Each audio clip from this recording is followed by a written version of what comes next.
এভাবে এমন কুফরি অনেক কথাবার্তা মানুষ বলে। সকালে লোকটা ইমানদার ছিল, কিন্তু সন্ধ্যায় সে কাফের হয়ে গেছে। আল্লাহ রাসূল বলেন, এমন ভয়ঙ্কর দিন আসার আগে আগে তুমি আমল করে নাও।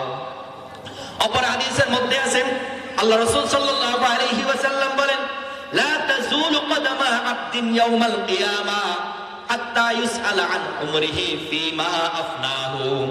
আল্লাহ রাসূল বলেন, বনি আদমের কদম কিয়ামত পর্যন্ত নড়াচড়া করতে দেওয়া হবে না, যতক্ষণ পর্যন্ত না কয়েকটা প্রশ্নের সে জবাব দিবে। এক নম্বর প্রশ্ন হলো হাত্তা ইউসআলা আন উমরিহি, তার এই লাইফ আর জীবনটা সম্পর্কে তাকে জিজ্ঞেস করা হবে ফীমা আফনাহু, এই জীবনটা কোথায় কোথায় ব্যয় করেছে।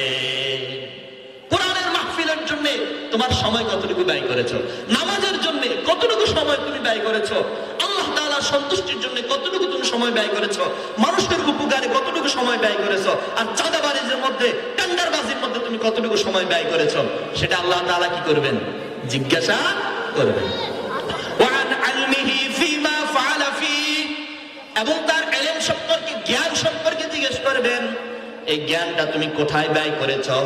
ওয়ান মালিহি মিন আইনা ইকতাসাবাহু ওয়া ফীমা আনফাকাহু, এবং তার আনফাকতাহু, এবং তাকে জিজ্ঞেস করা হবে তোমার অর্জিত সম্পদ কোথায় থেকে তুমি অর্জন করেছো, কোথায় ব্যয় করেছো, কিভাবে সম্পদ অর্জন করেছো, কিভাবে সম্পদটা ব্যয় করেছো, সেটার হিসাব তোমাকে পুঙ্খানুপুঙ্খানু দেওয়া হবে। ওয়ান জিসমিহি ফীমা আবলাহু, এবং তোমার শারীরিক শক্তি সম্পর্কে জিজ্ঞেস করা হবে, এই শারীরিক শক্তিটা তুমি কোথায় ব্যয় করেছো।